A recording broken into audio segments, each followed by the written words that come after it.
I have been using both Webull and Moomoo side by side for a while now, testing how they actually work day to day, not just what their websites claim.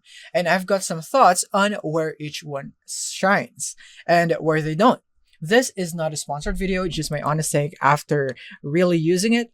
And hopefully, this helps if you're trying to decide between the two on which one you should use. So now let's compare the core differences. So both are commission free trading platforms and appeal to newer traders and intermediate investors. But here's how they break apart. So as for Webull, it has a cleaner, minimal interface, better for stock and options trading without a ton of distractions. It also has advanced charting, decent for technical analysis and pretty smooth mobile experience. And it also offers crypto trading, which Moomoo doesn't as of today. And it's also better for options traders with a solid execution and grix of display. Now, as for Moomoo, it is heavy on data. It gives you free level 2 codes, in-depth earning insights, institutional tracking, and global market coverage.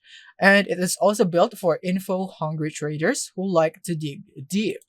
Also offers paper trading just like Webull, and some promos are better. They often throw in 15 to 20 free stocks for new signups.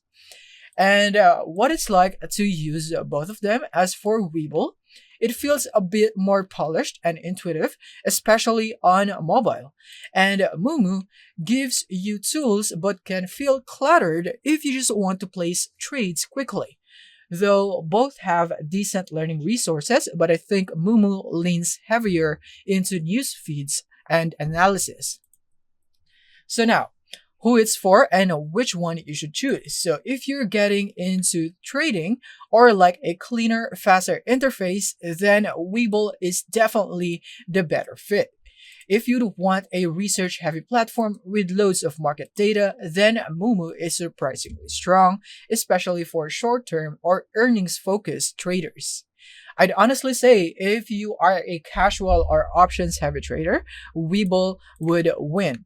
But if you would want all the data you can get without paying for it, then Moomoo is underrated. So yeah, that's it for this review. I hope I have provided you some helpful infos to help you in deciding which one is better for you. Thank you for watching and see you in the next one.